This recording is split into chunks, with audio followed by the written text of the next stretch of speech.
Hi everyone, this is Luxthos, and today I'm bringing you a quick video update for Diablo 4. We just got done watching the Campfire update live on Twitch, and there was a lot of information in there that I wanted to go over, that I wanted to talk about and unpack here, as well as some clarification on some mechanic like seasons in the Eternal Realm. So if you have any question regarding whether the upcoming changes for Season 1, or you want to know what are seasons, how do they work, what's the Eternal Realm, and all that stuff, make sure you watch the video. We're going to try to cover all of the important stuff that was talked about today.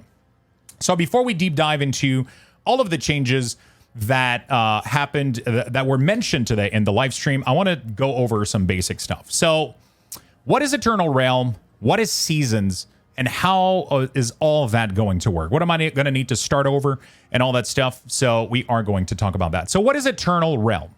The Eternal Realm is where we are currently now. This is the pre-season realm that is going to remain persistent in Diablo 4 pretty much forever, as far as we know. This has been like this for the past Diablo game as well, that adds seasons, and pretty much you created your first character into the Eternal Realm because you didn't have any other choice. There was no seasons yet, and this realm will stay right here forever, which means that the character that you created right here isn't going anywhere. All the uniques, all the gear, all the level, everything that you found on this character is staying with that character in the Eternal Realm. And it is called that way because it is most likely eternal, right? So this is really important to understand. Now, what are seasons? Well, seasons is going to be a new realm that is going to be created every 3 months. The first one is going to start mid to late July, coming up really soon here. The first season is going to start mid to late July. And then from that point onward, every 3 months is going to start a new season. What is a season? A season is just a new realm that is separate from the Eternal Realm, where you're going to be invited to create a new character to restart and have a clean, fresh Diablo 4 experience. That means that you're going to have to start a brand new character at level 1, right? So you're going to start at level 1 and you'll have to re-level, re-gear, and pretty much redo everything in terms of progression for your character. Usually with seasons will come cool additions, so we don't know more about this. They're going to do a dev talk in the coming weeks about Season 1, and we're probably going to hear about all the new content that's coming out. But normally what happens is they'll bring new items. They'll do big balance patch. So they're going to tune in a lot of classes. They're going to add possibly legendaries. They might add unique. They might add new transmog. They might add new outdoor mechanics like new modes and new stuff that we're going to be able to do in the world. So that's going to be a possibility. So those are usually what are going to be the goals, or the enticing factor, I guess, to roll out on a season, is to go experience all of those new changes firsthand with a brand new fresh character. But there was a couple of things mentioned today in the stream that won't reset and will carry over, which we will talk about in a couple of minutes. So stay tuned for that. There's a lot of things that will actually carry over, some things that will carry over, and that will make your life a little bit easier and make the regrind not as tiresome and boring, right?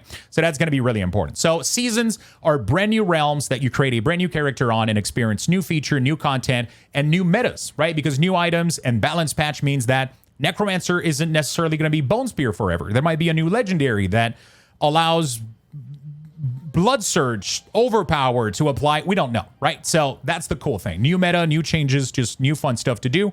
And that's going to make it really fun. There's also a possibility of Reborn, which is a concept that was in Diablo 3, where you could take your character from the Eternal Realm and reborn that character into the new season. This prevented you from having to create a new character every season and end up having your entire list of character flooded by seasonal character being pushed over at the end of the season into the Eternal Realm. Because this is what happens, right? When a season ends and it goes over to the next seasons, all of those seasonal characters are now moved to the Eternal Realm, which means that right now I got the Necromancer Luxthos in the Eternal Realm. If I create a new Necromancer called Luxthos in Season 1, at the end of Season 1 going over to Season 2, that new Luxthos is going to get pushed over to the Eternal Realm. So I'll have 2 Necromancer. So that's a little bit weird, because over time you get too many characters that are being created, and it just gets a little bit confusing, right? So there was a feature in Diablo 3 where you could take a character and use the Reborn feature, which would simply reset that character to level 1 and carry it over now as a newly created character into Season 2. You would obviously lose everything of that character. But as somebody like me that doesn't like to play Eternal because I think it gets boring pretty fast, I always play new seasons because they're fresh, they're new, they're fun. This is something that was really, really cool for me because I could always keep that same character with the same design, the same aesthetic, right? All the choices that I've made would get carried over for me. It would make it simple, and it would keep my character list fresh and clean. So that was really good. So we don't have a confirmation or that or denial. We don't know what's going to happen yet. So that's going to be something that they might talk about, or that would be a good question maybe to ask them. So that's going to be cool. So I just wanted to clarify what was the Eternal Realm and what was the seasons. We're also going to be talking about what to do before Season 1. So right now, your priorities before Season 1 rolls over are going to be the following. You want to complete the campaign, because completing the campaign right now in the Eternal Realm will allow you to skip it on every single character you make in any season, which means that if you complete the campaign right now, when Season 1 rolls over, you can decide to skip it and just do whatever you want to level. Dungeon, side quest, stronghold, whatever. You're going to be able to do whatever. Just skip the campaign. So make sure you complete it.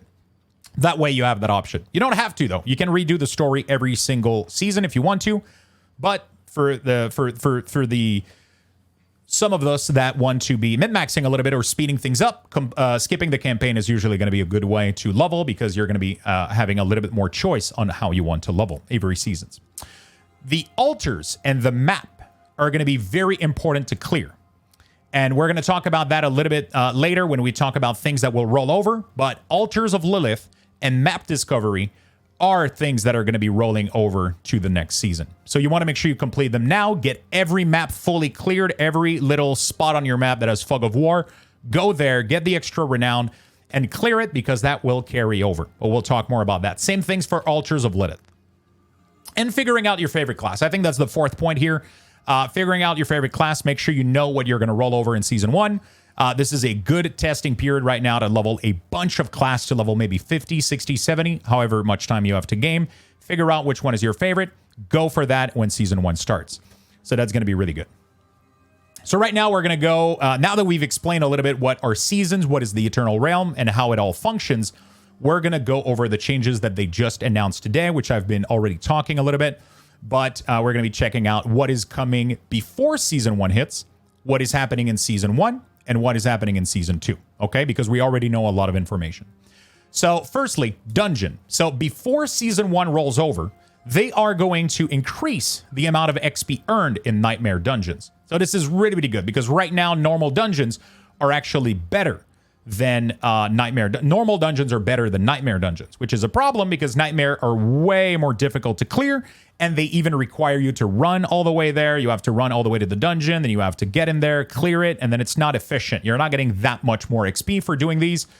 Because the monster are a little bit high level, you get a bonus of up to 25% XP, but it's not enough to counteract the fact that the dungeon takes way more time to clear than if you were doing a regular tier 4 dungeon, for example, or tier 3. So that's going to be a big thing. They're going to be increasing the XP earned in there to make sure that they are the most effective way of earning XP, which is really, really good. The second change that is going to be coming up is the sigils. The sigils will now be creating a portal that will instantly teleport you and use to the dungeon, which is really good. This will reduce the travel time, and it will make clearing dungeon that much more efficient. So pretty much if you open your inventory in game, right, you just go ahead and open your inventory. You go into your consumable, clicking on this key here, it will prompt me if I want to do the dungeon. When I accept, it will open a portal, which will then be able to be taken and go directly to the dungeon. I don't know if the portal is going to be generating where you are or if it's going to be generated around the waypoint. I don't think we know that information yet, but it will simply create the portal. You'll be able to get there directly. They will be creating a portal instead of teleporting you, because they don't want you to use it to try to save yourself from they don't want you to try to save yourself from a hardcore death or something like that by just popping a key, right? That would be kind of some form of abuse, right? So it's going to create a portal that is probably going to be next to the waypoint in town. You'll take it, get to the dungeon, and this will reduce travel time. because there's still a lot of activity in the world that needs you to be outside, like Helltide, which are one of the only source of Forgotten Soul. There's still going to be plenty of people in the world, so I wouldn't be too much afraid of the world becoming empty because you don't have to travel anymore. I think this is going to be really important. Like, you still need to do Helltide. They provide good currency. You still need to do Legion event. They're really, really good. Wall bosses give good currency as well and cash. So you're still going to see plenty of people in the world. It's just that when you're going for that, I'm farming Nightmare Dungeon for 1 hour now, you're going to be blasting Dungeon for 1 hour. You're going to be efficient. You're going to get more loot, and you're going to get better loot. So that's going to be good. That's something that we want. We're now going to move on to the second part, which is going to be the Renown. So all these changes are going to happen at Season 1. Not before Season 1, but at Season 1. So the map exploration will carry over to the new seasons and to Alt's character. So this is really, really good news. This means that if you have a map right now that is fully explored right here, let me hit this up. There we go. If you have a map that is fully explored right now, like this, as you can see, I'm still missing a location, which is going to be something that I need to work on. But every little node that you have explored is going to carry over. And the good news about that, the really, really good news about that is that it will also carry over the renown that it gives. Because every single point of map that you explore gives you 5 renown in value. Which means that all of that sweet renown, when the season starts, will be rolled over. Because yes, you're going to need to refarm renown when the new season hit. You're going to need to regrind everything. But you're going to have a nice bonus to start with, which is really, really good. This is going to save you time. And it's going to be really awesome just to see where things are in general. Because it's kind of nice to be able to see. It's a little bit disorienting when you start an alt. And now the map is completely fogged of war. And you're like, what the hell? Where am I going now? You know, like I don't even know where the paths are. I can't even pin anything and get a path because everything is hidden behind the fog. That is no longer going to be the case. If you fully clear your map now, it will be clear for the rest of time that you're going to be playing Diablo 4. This means in new seasons. This means alt. So this is very important to take notice of that. Not only will it work for maps, but it will also work the same with altars of Lilith, which means that every single altar that you have claimed at the moment is giving you stats for your entire account, right? So this one could be 2 dexterity. This one could be 2 strength. This one could be a paragon point, right?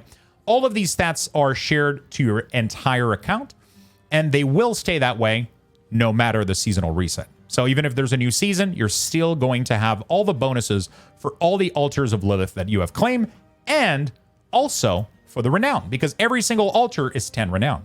If you fully uncover the map right now in Eternal Realm, and you fully uncover every single altars of Lilith, it means that when Season 1 starts, you will at least have level 2 in every single zone, which is going to leave you only the rest of this, the last 3 level, to unlock while you're normally and just straight up leveling to 100. Because once you create your new character in the new season, you're going to skip the campaign, and you're just going to be able to roam around, get waypoints. You will not have waypoints unlocked except the major town, from what I understand, but they will be grayed out on the screen. So you'll be able to know, hey, I got a waypoint here. Let me walk over there and claim it. And then on your way there, you can complete dungeons. You can complete Stronghold because you're going to have to redo Stronghold. You can complete side quests. All of those things are going to give you XP, which is going to help you level and finish up your renown. By the time you're 100, your renowns are going to be capped. You're going to get all the rewards again. It shouldn't feel like a massive grind. It's just going to be naturally occurring as you re-level every season. So that's really, really good. That's really, really good.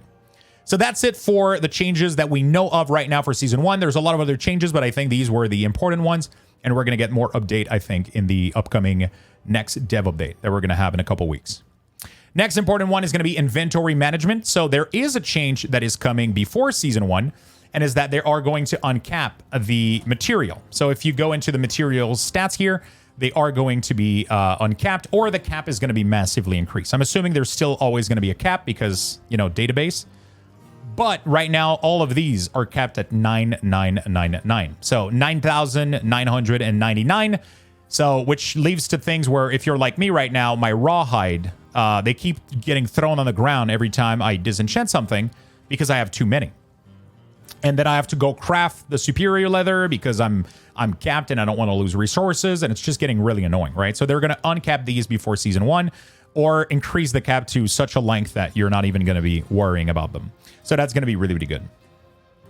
The second changes that they're doing is that for Season 2, so not Season 1, Season 2, they're going to be changing the way the gems work. So now gems are no longer going to be a droppable item that shows up on the ground and you can click on it. They're going to be like crafting material, which means that they're still going to show up on the ground, but you're not going to have to put them in your inventory. We still don't know if they're going to be automatically looted like all of the other currency tab. I would assume so. I would assume they're going to have a little name in golden brown bronze name like this, and they're automatically going to get swept up and picked up as you walk over them. So this is something that's not going to show up until season 2 because it requires a lot of changes. It requires database changes as to where it's put out. It requires UX changes. It requires redoing also the jeweler in a way because the jeweler is no longer going to use material from your inventory, but from the currency tab. And they're going to have to rethink the way that you gem item. Instead of grabbing the gem and sliding it here, you're probably going to have to go see the jeweler, put your piece of gear in a tab, and then they're going to let you drag and drop or click the gem and click the socket to socket your item. This is not too much of a loss because at the end of the day, you're not actively on the battlefield resocketing your gem because you already have to bring it to the jeweler to extract the gem first. So this is going to be not much of a quality of life loss, and it's actually going to be a massive gain not having to flood your tab in your inventory with gems. So you're just going to put the item, I'm assuming you're just going to put the item into a tab, socket it real quick, and go back to whatever you were doing. So that's probably going to be really, really good. So those are the main quality of life changes that are happening for season 1 and pre-season 1 and even a little bit into season 2. So already we got some very clear answers with very clear time frames as well as to when changes were going to happen. There's a massive patch right now that's being worked on. They had like a 13-page document during the interview that they didn't go into much more detail, but that we're going to be able to see pretty soon. That is going to contain a lot of class tuning. So apparently there's a lot of it, a lot of stability change, a lot of quality of life stuff, which they've already went over, but also a lot of class tuning and class update and all that fun stuff. So that's going to be really, really cool. I would be on the lookout for any information that are going to be talked about. The patch should be releasing in a couple of weeks. I think they said early July. So be on the lookout for that. That's going to be that. We're pretty much going to be watching every single dev update live on Twitch, doing full analysis of them, taking notes, and making sure we do small video content like this so that you just get the good stuff, right? So if you want more of this, make sure to like this video. This is a little bit different than what I usually normally do. I know everybody says this, but if you would like it, if you would like the video, I'll know that you guys want more of this and I'll be able to do more as well. If you want to subscribe to the channel or even come say hi on Twitch. We stream on Twitch every day and it's all about Diablo 4 right now. So if you want to come over and just say hi and join the community there, I would really appreciate it. Until then, I'll see you in the next video. May it be a guide, a dev update, or anything else. I'll see you in those or in Sanctuary maybe. Bye-bye, my friend.